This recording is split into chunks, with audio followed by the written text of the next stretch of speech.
I thought, oh my goodness, they are going to see right through me. They had teams of people working with them, lots of equipment, and there I stood alone with my one camera and two lenses, one of which was probably a kit lens. Welcome to Off the Memory Card, the podcast where photographers talk about everything but taking photos, because photography is only 10% photos and 90% building a life and business you love. I'm Kathleen Burns. Let's dive in. Hello and welcome to Off the Memory Card. I'm Kathleen Burns and you are listening to my very first episode. So welcome and thank you so much for being here. You likely know nothing about me, so just a little bit of background information. I have been a photographer for more than 11 years, and about 4 years ago, I started teaching photography both in person and online. And while I love talking about equipment and exposure and focus, I found that a lot of photographers would rather pick my brain about everything else that comes with running a photography business. And there's a lot. I just feel like the mental load alone can be so dang heavy. So I wanted to create a space where we could come together and talk about these things. So whether you are in the very beginning of your photography journey, or you're in the messy middle where you're still figuring everything out, or maybe you're even an experienced photographer who just feels lonely, this is a community where we can all learn from each other and not feel so alone. So I want to start right out of the gate with a very important topic, and that is imposter syndrome. If you have ever looked at another photographer's work or even watched another photographer out in the field and you thought to yourself, I don't belong here, this episode is for you.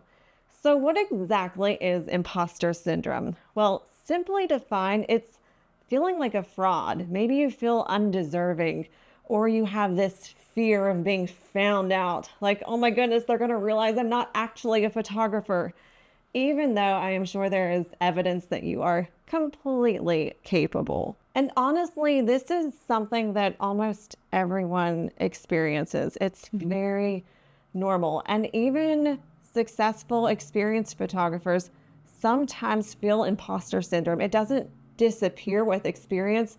It just puts on a different outfit, if that makes sense. I know 11 years in, and though I don't feel it much as a photographer, I still very much have that sense of imposter syndrome as a business owner.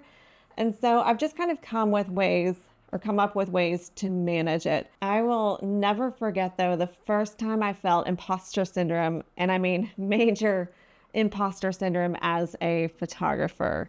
A little more background information about me. I spent my 20s as a local TV news reporter, and as I was approaching 30, I knew it was time for a change. So I started getting into photography, thinking I would do it as a side hustle for a few years and eventually go full time.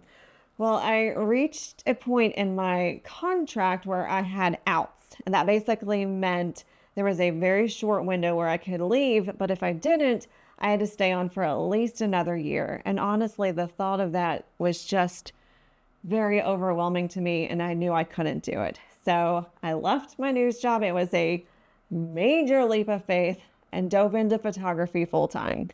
A couple weeks into that, I get a call from a man who worked at a radio station who I met through my news job. And he says, hey, I hear you are doing photography. I would love to hire you to shoot an event we have coming up so that we can post those pictures with the web story. And I thought, wow, I have already made it. You know, at this point, I only had a few sessions under my belt for people I knew, but here I had this company that was going to pay me to shoot an actual assignment. So I was very excited. Well, then he tells me, oh, by the way, this event is a visit from the President of the United States.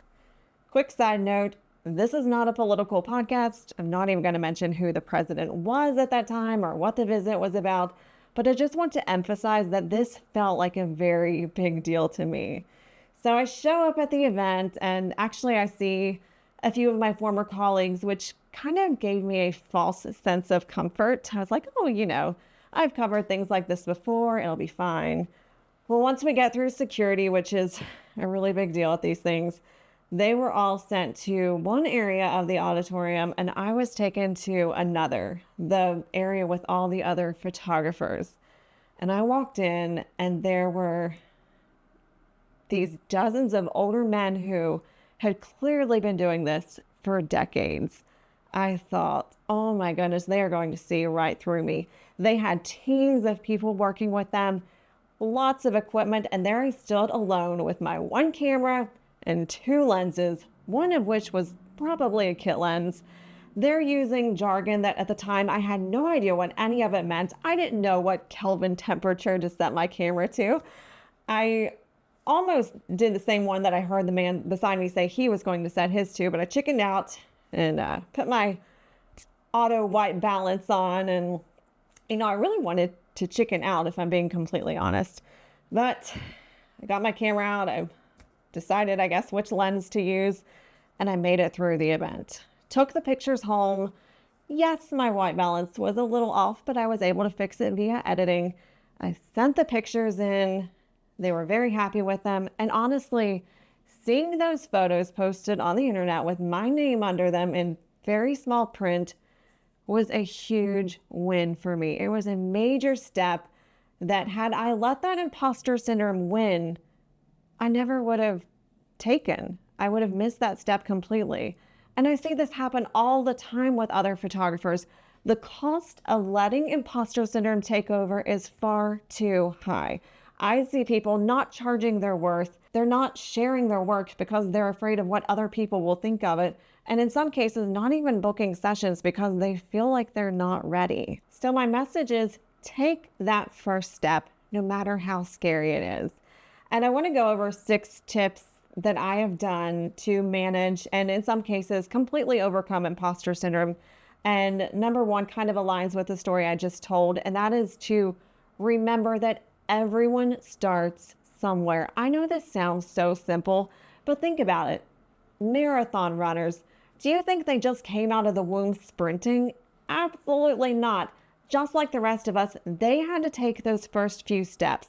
They had to learn to walk, they had to learn how to run, and then they had to train their butts off to run those long distances.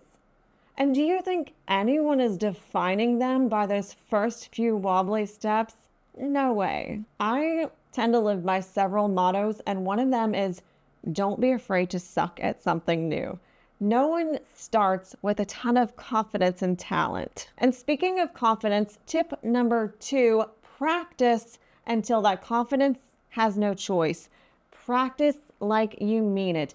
Learn your camera inside and out. Learn what all those buttons do, how they work together, and make it second nature so that when you are on a shoot, you know exactly what those camera settings are going to do and how to set them. That way you can focus on your clients, the lighting, posing them, everything else that comes with a session. And that confidence is going to show in your images. Another thing is to purposely shoot in difficult situations. Don't always head out to practice during golden hour. Make yourself shoot in not ideal lighting. That way, if you are faced with that situation in the future, you have a better idea of how to manage it, and that confidence is going to help you get through as well. All right, number 3 is to track your accomplishments. Start making a win list for yourself. The story I told you about the first event that I shot as a photographer and getting that paycheck, seeing my pictures on the web story, those were major wins for me. So make your own wins list, and maybe it looks a little different. Maybe it's your first paid session. Maybe it's a major compliment from a client. Maybe it's delivering that gallery that you worked so hard on. Maybe it's a technical breakthrough, like you finally understood that one part of your camera that you had no idea how it worked, but now you do. These are all wins, and all of these wins are worth celebrating. Number 4, and this one is so important. Stop. For the love of all things holy, stop comparing yourself to others. You cannot compare your chapter 2 to someone else's chapter 20, especially when you're comparing your behind the scenes hiccups to their highlight reel. It's not fair. Comparison is only going to steal your joy and steal your momentum. And I think the thing that makes this so difficult for photographers and anyone in the creative space is social media. Oh my goodness. I have a love-hate relationship with social media, and I'm sure you will hear about it in future episodes. More hate than love. I kind of see it as a necessary evil. We do need it to promote our businesses, to, connect with clients sometimes and share our work, but there are a lot of downsides to social media, and I do think the worst is comparison. Number 5, surround yourself with people who believe in you. You cannot allow these negative Nancy's to get into your head.